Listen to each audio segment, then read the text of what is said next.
What's up, guys? Welcome back to the channel. Here we are with another reaction. In this, we have Indian Army finally reveals the real hero of Operation Sindoor.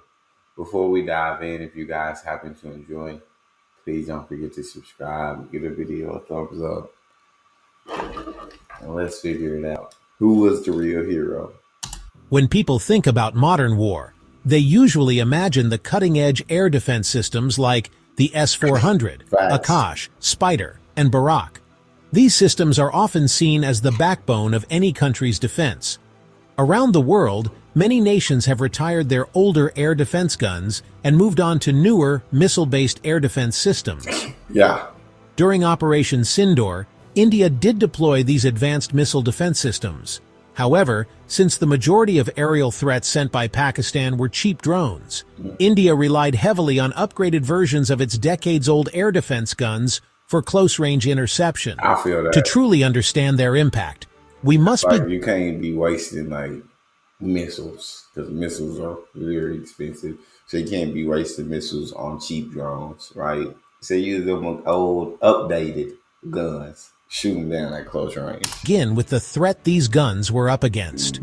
From May 7th to May 10th, Pakistan launched between 800 and 1,000 drones into Indian airspace. These weren't military targets in isolated zones. Serious? These drones were aimed deliberately at densely populated civilian areas and deeply revered religious sites, including the Golden Temple in Amritsar and the Vaishno Devi Temple in Jammu. This was not conventional warfare. These were cowardly and inhumane attempts to terrorize India's population, destroy cultural landmarks, and spark nationwide fear. The world must understand this for what it was, a cruel and deliberate act of state-sponsored terrorism that blatantly violated every rule of armed engagement. Faced with such a massive and complex attack, India had to deploy a range of defensive systems. But the most unexpected element of its response lay in the successful use of upgraded vintage guns. In a recent ANI podcast, Lieutenant General Sumer Ivan de Kunha, the Director General of India's Army Air Defense, explained that while India did use advanced missile defense systems, most of the aerial threats sent by Pakistan were low-cost drones, so India mainly used upgraded air defense guns to shoot them down. In fact, 60% of the incoming drones were taken down by these upgraded legacy systems. That means nearly 480 out of 800 drones were destroyed by guns that were originally built in the mid-20th century, but have now been modernized with new technology. This outcome challenges the conventional century. We're talking about 1950s. They used the guns to take out these drones. They used guns from the 1950s. To take out these drones. Yeah. And Pakistan really sent that many drones? 800 to 1,000? That many?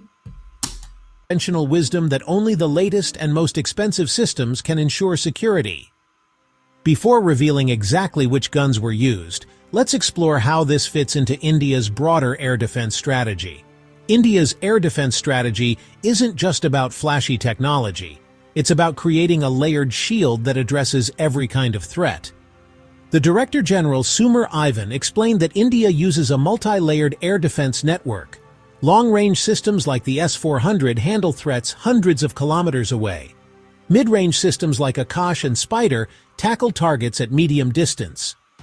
But when it comes to protecting key installations, civilian areas, and religious sites from close-range threats like drones, the final and most crucial layer is made up of these upgraded air defense guns.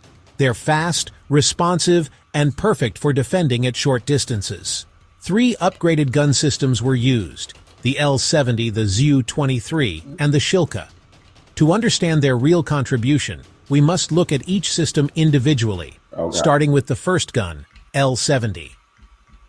Originally designed in the 1950s by Swedish firm Bofors, the L-70 was a reliable anti-aircraft gun used by militaries around the world. In its early years, the L-70 was a manually operated system, relying heavily on human observation, manual aiming tools, and simple targeting systems. Its effectiveness depended on the skill of its crew and visibility conditions, which made it less useful at night or during poor weather. For a long time, the L-70 was seen as obsolete, too old to keep up with modern threats like drones and precision-guided weapons. But Indian defense scientists and engineers saw potential. Instead of scrapping it, they decided to re-engineer it from the ground up. The upgraded L-70 now... They decided to re-engineer it from the ground up. Like, that's crazy to think, like, hey, let's just go ahead and scrap it. It's old. Let's get newer stuff. We've got no use for it. Like, nah, like, leave it with us. We'll make it useful. Now features state-of-the-art systems, advanced radar for real-time tracking, thermal imaging for night operations, laser rangefinders for precision targeting, and a modern fire control computer that allows autonomous operation. This transformation gave the L-70 a new lease on life. It no longer depends on daylight or human reflexes.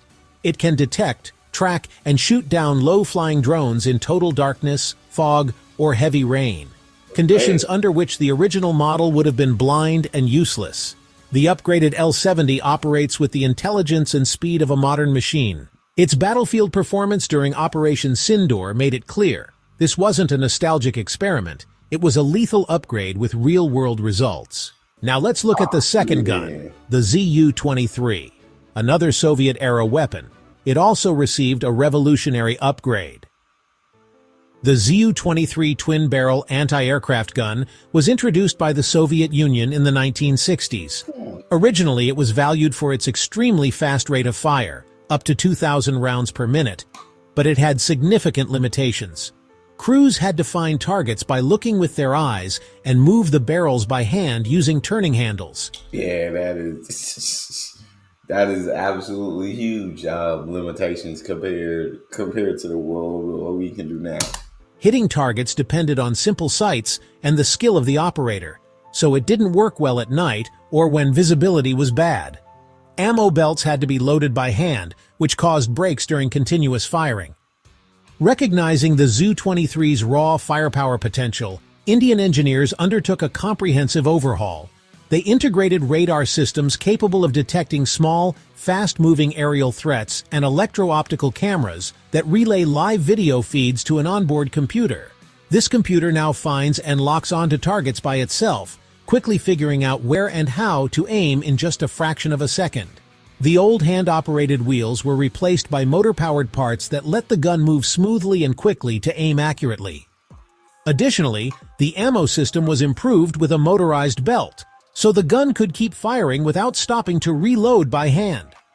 The new control system lets one person watch for many threats and quickly attack several targets one after another. Nice. These upgrades were clearly useful during Operation Sindoor, where the Zu-23 helped before that.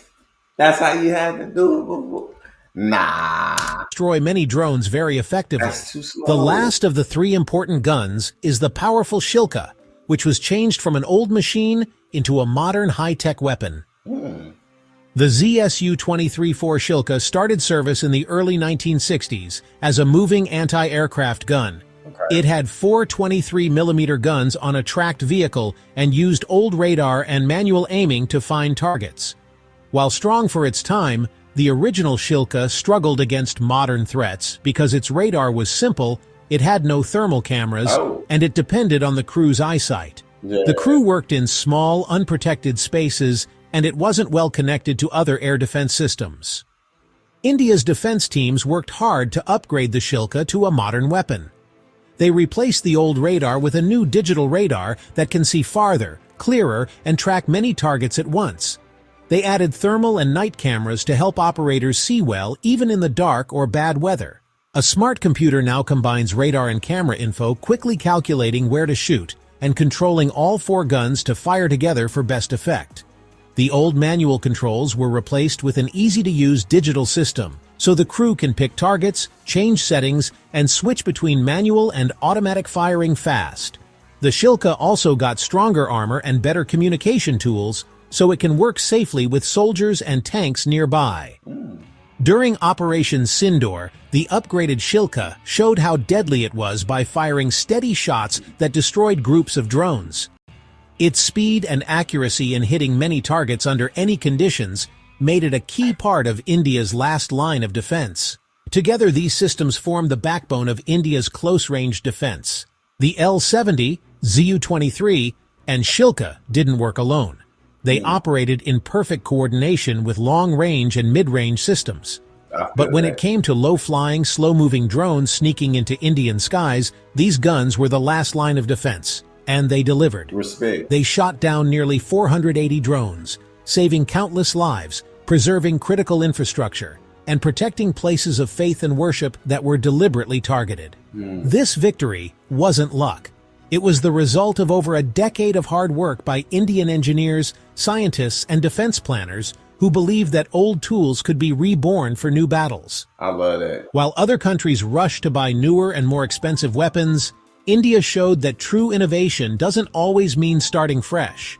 Sometimes it means using what you already have and making it better. Because of these upgraded machines and the country's trust in its own skills, India's skies are safer today than ever before. Shout out India. You feel me? Yeah, they said we don't need the more modern technology. What we're gonna do is we're gonna take the old and we're gonna update it and we're gonna strip it and we're gonna take it all the way to square one and then we're gonna fix it to modern day standards. So yeah, no need for all the new modern stuff. But it's kind of crazy that these weapons from the 50s and 60s were the biggest part of taking down all those drones coming in from Pakistan. So that's pretty cool. And 800 to 1,000, I'm still sitting here absolutely shocked. Like, I did not know that many drones were sent. That's all we have. If you guys enjoy it, please don't forget to subscribe, give it a thumbs up. Check out the next one, and I'll see y'all next time.